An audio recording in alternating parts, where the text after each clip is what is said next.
Nigerians go push you, you go come go do something where go affect your life. Nigerians, politicians wanna not listen to Nigerians. Nigerians go set you up. They go push you. Don't listen to them. See person wey they tell you na say make una allow. See Peter you go person wey go reject land. As a governor, they give him land, they talk say he no want, say he came to serve and go. And the person they want make politicians allow. Person wey reject all you block. You never see him. A person wey they tell politicians, why can't you allow people to rule? They know waiting then they go. Do you think that Nigerian politicians, they are not wise? They are very wise. They know what they are doing. Just imagine the kind of people where they reject land, where they give them, allocate land to them. He talks say you know want, they allocate, or in fact, oil block is one of the things where Nigerian politicians, they dream of. Say me, they give them. They give them, he talks say, no, I don't want, I want to come and serve. So, that kind of person, if you want blackmail, what do you want to use? Nothing to use to blackmail him. Now they tell Nigerian politicians to allow. They know waiting them the reason. They want person they can control. If the person where they reject this, and if he come now, come make law, say, once you finish serving, it's better you go home. The land you want to collect, is it your own? Do you know what ex-governors are collecting in Nigeria? Governors we don't serve finish come on. Do you know what they collect? Most of them go collect land. Collect house for their state where they serve. Still collect another house for Abuja where no be in place. Maybe you serve for Kwara finish, they will go give you land, give you house for Kwara, still give you house for Abuja. Why? You don't get Kwara State Abuja branch. These are the things. People be since where he serve finish. Anambra never give them anything. You know they collect pension. You know they collect anything from Anambra State. Now, person where they talk say make politicians take it easy on him. I understand. When politicians they very hostile on P2B, I totally understand. I understand it very well. It just be like, it just be like a war girl. We have friend fine. You don't see that kind of thing. The girl you will like this, you can't go make friend with girl. We fine, well. So that they walk out for road, person do, hello, excuse me. If you turn as if for one girl, they go warn you. Hello, excuse me. You say, yes, is it me? Please go. You don't come find girl where she and one girl follow before. You go see how the one girl go dey very hostile. Why are you calling this? Why are you calling her? Please, we are going somewhere. Now the 5 girl go there and I say, calm down now, let's take it. Please, we are rushing. That's they do to Nigerian politicians. They know. Say if this man enter, he go all those cost of governance, nine be maintained. It go cut them, finish. Go come down. And they are there with their hope. Now where did they from chop? Person reject all you block for Nigerian politician. But Peter Obi is a saint. Saint Peter Obi.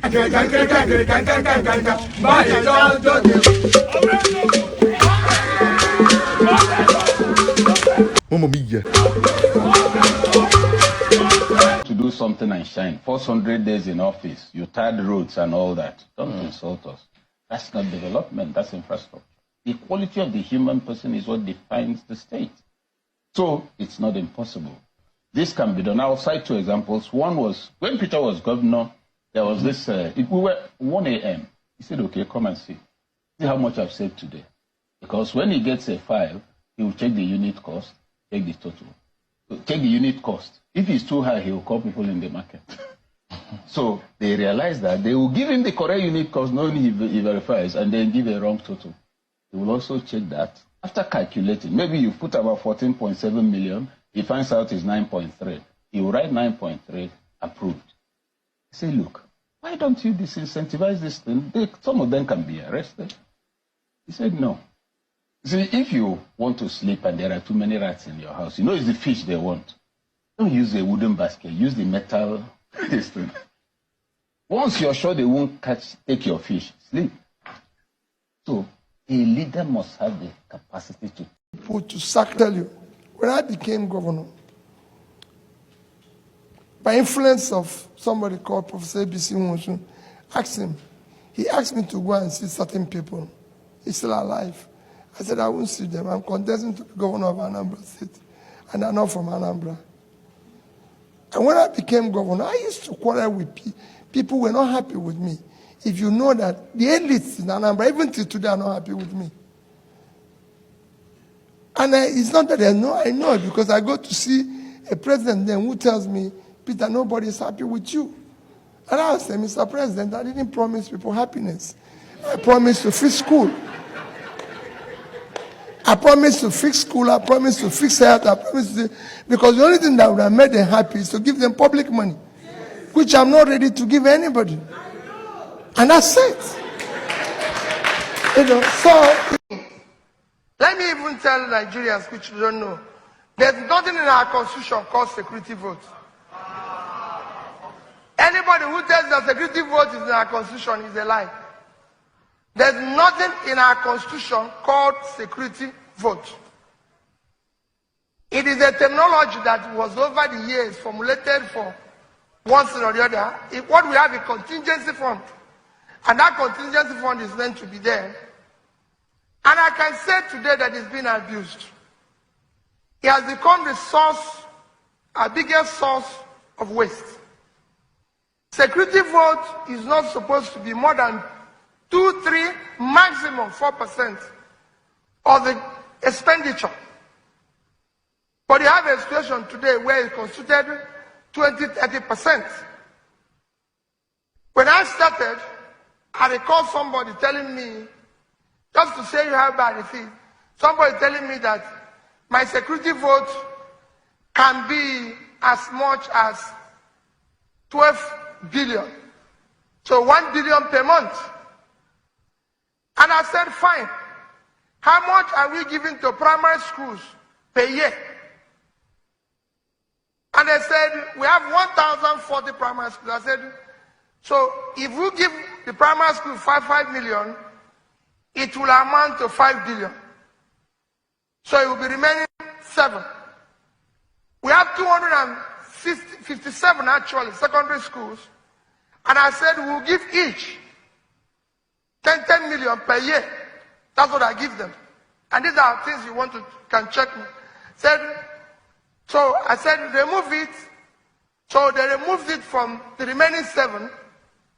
And I said, we have hospitals, 4 critical hospitals that were built by the churches.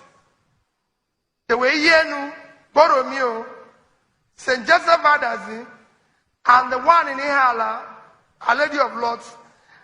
That's where we had, because we didn't have, when I started, any school of nursing, school of midwifery. Good morning and thanks for joining us. You listened to Mr. Nwokoye on this matter. He did say your principal didn't leave what he said he left in office. Give us your perspective to this particular one, because we saw you on so many other platforms giving out comments and statements on this particular one. What exactly is this true state of account as at the time Governor Obi left office? Thank you very much. Let me start by saying that when this controversy broke, I got in touch with my boss, who is in Cambridge, undergoing leadership training. So I told him what happened, the press conference, the denial. For once, I saw him in a very bad mood. He said, Val, why? These people should have called me. If there is anything confusing about my handover note, these people should have called me to a round table, and I will explain that to them. Having said this, let me go straight to the question.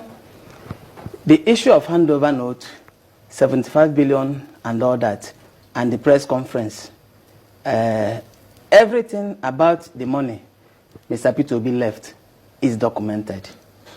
In this case, I prefer we deal with documentary evidence. It's not enough to call a press conference and say certain things. When Mr. Peter Obi handed over power, he organized what was called end of tenure report, and he invited everybody. He went to that forum with the President Governor, His Excellency, Chief Willie Obiano, and there were all the bank managers there, and he read his account, what he is handing over to his predecessor, and he never said 75 billion naira cash Mr. Peter Obi said 75 billion naira cash and investment is clearly written, and he clarified it on so many fora. So I'm surprised when somebody is saying that he said he left 75 billion naira cash. It was 75 billion naira in cash and investment. And he broke it down. Talking about the cash, as at the time he left office, he invested 26.5 billion naira in 3 banks. He used to buy foreign denominated bonds: Access Bank, Diamond Bank, and Fidelity Bank. And then he said that the state had about 26 billion in local currency. But let me even use this opportunity to tell you that it's even more than that. Because, you know, in accounting, I'm not an accountant, but in accounting, you give room for certain things. The money he left is actually over 37 billion naira in liquid cash, and then 26.5 billion in foreign denominated bond. Others are high yielding assets. Talking about the money, I have a publication here which I will show you. Like I said, in matters like this, one has to be mindful of documentary evidence. If you look at this now, if you look at this is Fidelity account, Fidelity Bank. The money Anambra State has in Fidelity Bank as at March 17th, 2014. How much is that? Fidelity Bank only, Anambra State has 12 billion 846. That's at March when? March 17th, 2014. The day he handed over. So I have the... March? Yes. Handed over in March, huh? March 17th, Okay. yes. I have the bank, the account number, the account name, the bank, and the amount left. So if you want, I can leave it for you for verification. Then Diamond Bank, the same thing, account name. Oh, just I made a mistake. Fidelity Bank is 19 billion 354 naira. It's Diamond Bank that is 12 billion 846. That's what he left, and you can see it. Account name, account number, the money left.